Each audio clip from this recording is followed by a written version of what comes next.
What's up, everybody? It's Heat Override, and I'm ready to bring the pain for you and Dr. Roto this week.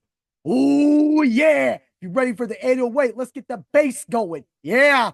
For another hard hits review. Yeah. But we ain't doing no review this week. Actually, it's election day. So while everybody is voting, I am podcasting. Yes, I did vote, but we are not voting for presidents or anything today. Today, I'm going to give you my elected players, my DFS seasonal dynasty players that have been on winning teams. So this is going to be the Pain Bringer Awards halfway through the season. Let's get some elections going on. At the end, I will have a player from my hard hits and cool picks article that just hit the site at Dr. Roto today. Speaking of which, head to Dr. Roto right now. We have tons of waiver wire articles. Doc's Fab article just hit the thing. And with code word Doc40, it's only a limited time. You get 40% off of your subscription. That means less money to pay out, more money to win. I cannot tell you the size that somebody hit this week from our group, and I will just let it at that. But no, every single week, we are putting out the best lineups, giving you the best advice all day, practically almost 24 hours a day to make sure that you are our rich friend. Yeah, let's get ready to bring the pain. And also make sure you hit like, follow, share. Head over to Bring the Pain on Spreaker. Follow me, comment. That's how I get all of your views. That's how they can push me to the top to help make Bring the Pain one of the best sport podcasts in the world. Yeah. Woo. All right. Election day. Man, what players made the cut? So we're going to keep this simple.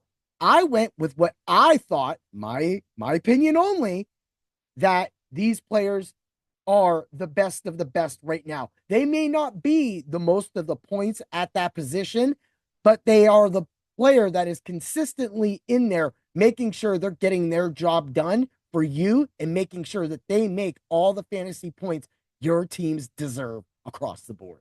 Yeah. So let's get to it. Quarterback, it's none other than Lamar Jackson. 6 games above 30 points.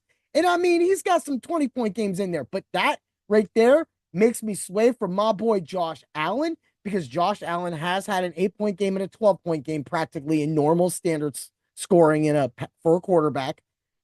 And for me, that's the key factor, is that Lamar's been getting it done all over. To know that you literally are just putting in 30 points a week.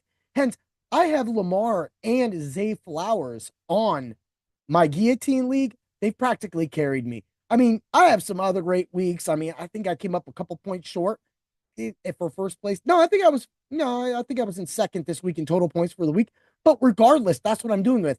In one of my seasonal leagues, I have Derrick Henry. With Derrick Henry and Joe Mixon, who is a great runner-up right now. That key combination, nobody wanted those running backs. Yet, both of those running backs are at the top. So that leads to the running back. It's gonna be Derrick Henry. 5 games above 30 points. Like, whoa. And of course, in this league that I'm taking, I'm giving you bonuses for 100 yards, because most leagues have converted to that now. But in a standard league, of course, some of that scoring is going to come down. It won't make a difference because he's still scoring touchdowns. And that's the thing, is that he's doing so much. Again, some of my best fantasy teams, which I didn't get him on a lot of my fantasy teams, he was a keeper in that league, are winning because of him. And that's been the sauce, honestly. If you look at a lot of the top fantasy teams, you're going to notice that one of these players has been on that team most of the year. I say that because there's a kicker. I'm doing every position, even defense, right? So we got Lamar Jackson. You're my elected official quarterback halfway through the fantasy football season.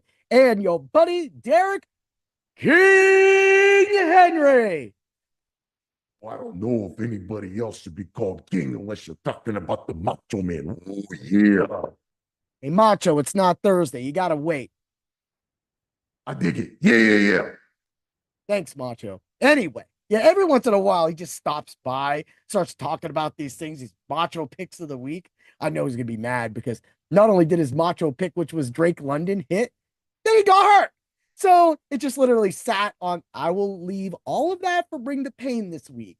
because I have a few things and it sucks, but hey, DFS Labs, the Ultra Contrarian show was great, but at the same time, I'm a little unhappy about, getting some injuries, Olave, London. We'll talk Thursday, but let's get to it. Wide receiver, Jamar Chase. I love what Jamar Chase is doing. And why I edge him on Justin Jefferson is not just because he has a couple touchdowns more. It's also because Jamar Chase has one game that was just nuclear over 40 points. And this is what I talk about when it comes to fantasy football. It's great that Justin Jefferson is being consistent, getting about 18, 19 points every single week. But man, when someone puts up 42, I literally faced a team that scored 150 or 185 points, two different teams, two ice in a row with my one league that I'm trying to win. But every time I play, I got these 40-point players. And again, one of those players is on this list, and that's coming up. But Jamar Chase, my idea is it's great to be consistent, but sometimes during a week, you need a big game. You need that 40 points. And when you can get that, that puts that player in another league. I call that the pain bringer level. That's the By obtaining that level, most likely you're going to win. When I talk about IDP and I say my defensive players, between my defensive players, my kicker, and my defense, that I'm scoring 50, 60 points a week, and the league averages 125, that is a big difference when my opponents are only scoring 40. That's 20 points. But that's when you need that extra point, those extra points, because you got to deal with these 30-point players like I've had to put up with. But hey, that's weekly head-to-head fantasy football in a nutshell. And we should all know that, right? Let's move along. Tight end, George Kittle, hands down, best, ain't even close. I don't care what your mama's cooking, if she's cooking, because if you can smell the IDP hero and what he's cooking, he's going to make sure that you're going to be cooking at the end of this podcast for a player.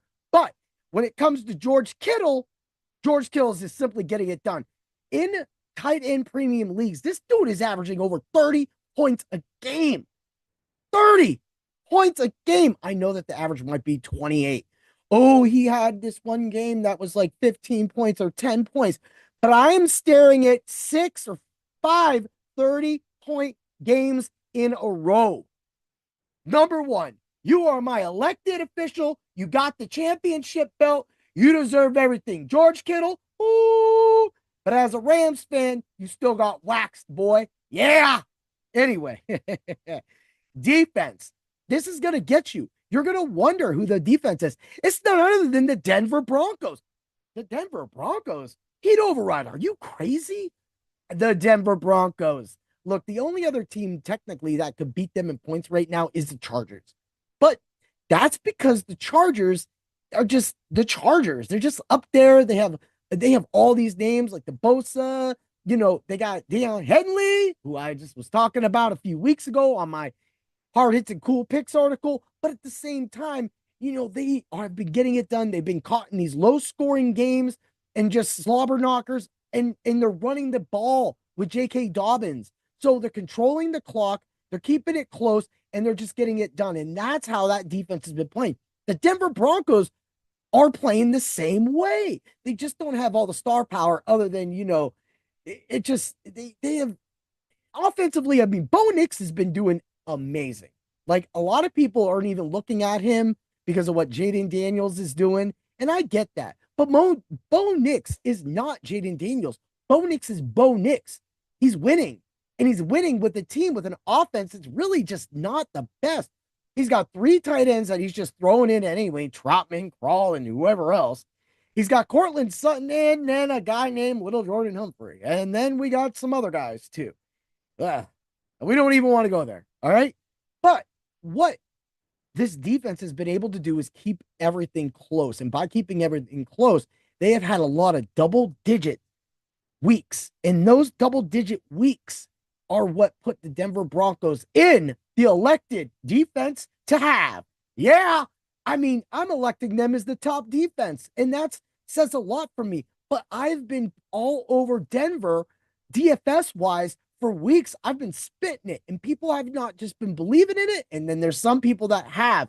And that's because I don't care about your touchdowns or anything like that. That's hard to predict. But at the same time, when you can roll a defense out there and know you're going to get anywhere from 5, 6 points to maybe 10, 11, I'm fine with that. And when I'm getting them from league minimum, 25, 21, 2000, 28, that to me right there is the key. That's the key to having a great defense. And that defense right now on a seasonal team may not be the flashiest, but they definitely have been getting it done. Check them out. Maybe they're on your waiver wire. Go grab them.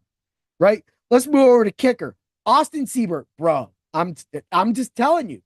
Austin Seibert has been getting it done every single week. This dude is just kicking, kicking, and kicking. And the Redskins are just they have like the best offense in the league. And everybody's like, what? What? Yeah, they're just up there.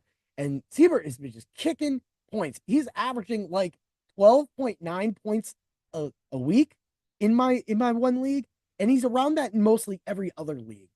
And he's just getting opportunity. And with that offense right now, being able to move the ball on the ground with Robinson and Eckler, and then being able to move it through the air with McLaren, and of course, through the air, arm, and legs of Jaden Daniels, the mind decision. Yes, I blew up on Jaden Daniels. He threw like one bad pass, and I think he saw it and saw the quote on the X. And then he was like, yo, I got to make this heat override dude wrong, and didn't miss a pass the rest of the game. So that being said, when we get back to it, dude, he's got that. That's the perfect kicker. If he's on your waiver wire, get him. Get him now and don't play. Just put him on your roster. I got to say, another guy, too, that's been very consistent. A lot of people don't ever look at is Chris Boswell for the Steelers. That he's just been in there, and that right there gives you a kicker that nobody ever wants to roster. I swear. And they don't even scroll down long enough. Like, they just got Boswell down here at like 10th, 11th, 12th. Nobody scrolls that far. They just look at the top, click, and that's what do they pick up. They're picking up someone like Elliott. And that for me, that's fine. But somebody like Boswell will always give you that points. Pittsburgh moves the ball. And now that Russell Wilson is there, plus with the addition of Mike Williams, that finally gives them a big receiver. Pittsburgh hasn't had a big receiver for a while. They've had these little guys running around. Now they actually got some help there because apparently Roman Wilson, he's just being deactivated and nobody cares. And they're just not deep enough. And Van Jefferson was always a third receiver for me. So I think this is probably going to put Van Jefferson back a little bit, which is fine. And Calvin Austin, I really love what he was doing, especially what he was doing with Fields. It was like they had him ghosting and mirroring Fields the whole time, every single game, because every game it was like when Fields got in trouble, Austin was right there. Austin was right there. So it was, and if you watch the plays, he's trailing him practically all the time. So therefore, that's going to be the move. But is that going to win you a Super Bowl? Is that going to get you deep in the playoffs? I don't think so. I think in a lot of people have huge expectations for Mike Williams that have been flattened like a flat tire over a bunch of thorns.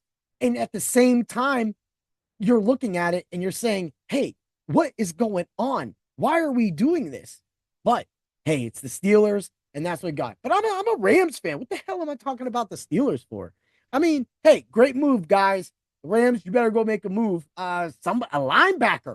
Can we get a linebacker? Can we get my defensive player? The last part of my elected, this is an IDP podcast practically, and it's EJ Top Speed.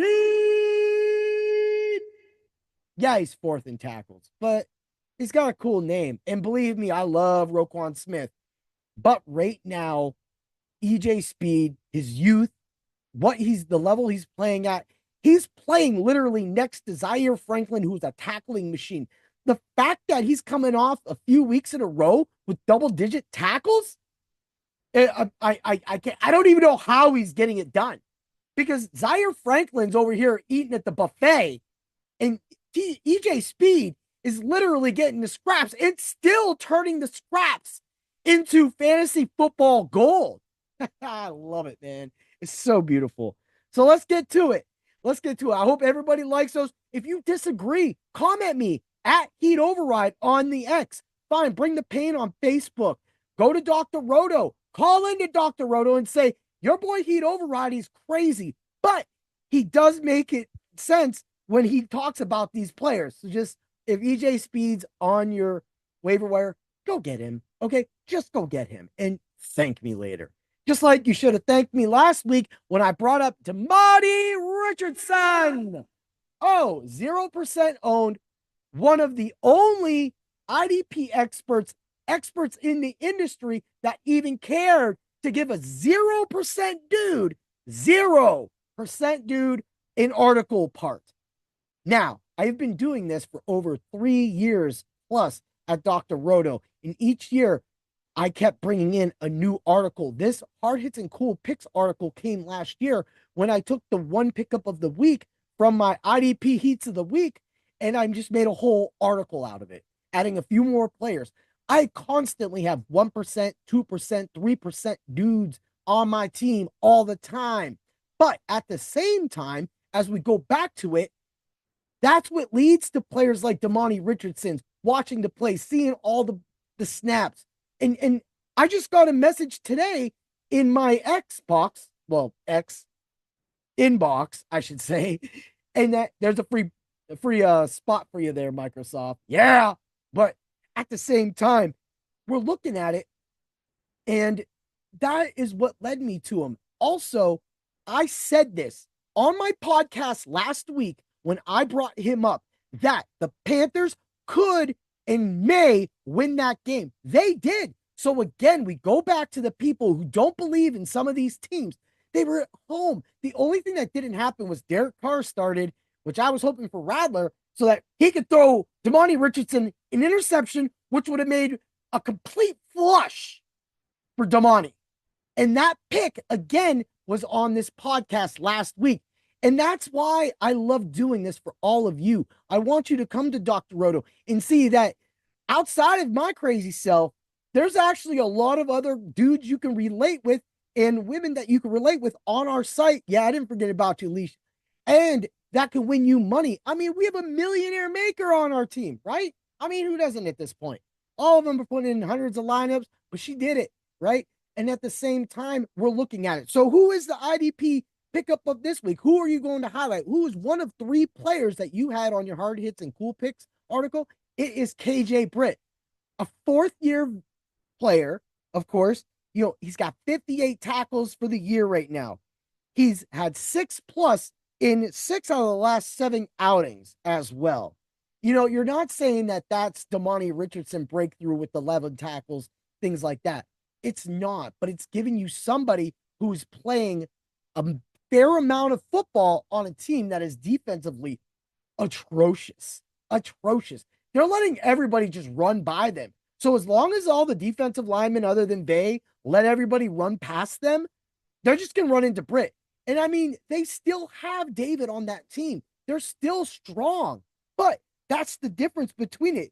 Even as a rotating linebacker and being and playing 45 snaps Monday, he also was able to get those tackles. If at any point an injury or no rotation starts happening, like I said, maybe an injury forces him into more of a full-time role, you're only going to see those tackles expand. And that's the thing. I saw somebody talk about Jermaine Pratt and only getting a tackle this week and being, you know, practically one of the top linebackers, fourth, I think, overall. He's there, but sometimes you're going to have those games. I try to avoid those games. How you can avoid those games is by streaming your IDP players, especially linebackers. It's harder, though, to stream linebackers, but what I have noticed this year is a lot of the linebackers, like Pratt, have had a game that have had like 1 point.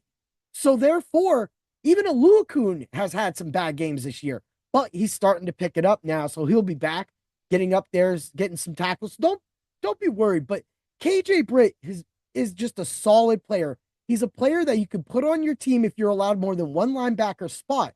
And if you can start two, he's definitely somebody that people aren't going to be looking at. Because most likely, if you're starting 2 linebackers in a 14-team league, 28 linebackers are most likely gone. He's not on a team.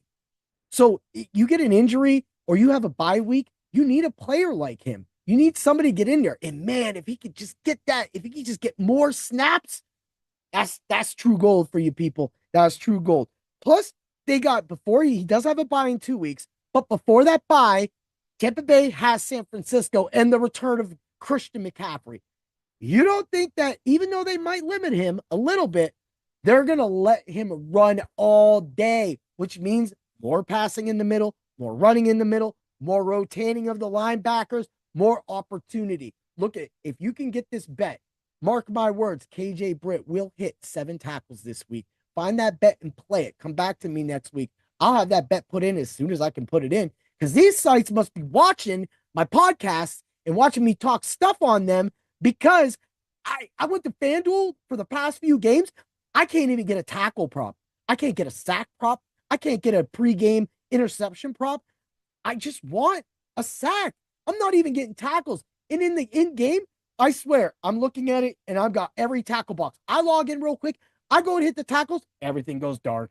Everything goes dark. Everything. I don't need that. Find that. Get that. Because San Francisco is going to play a big downtrodden. They don't want to lose. They're coming off a bye. They're going to win. And when they win, so will your defense. Have a great day, everybody. And always remember to bring the pain. May the tackles be with you. Yeah.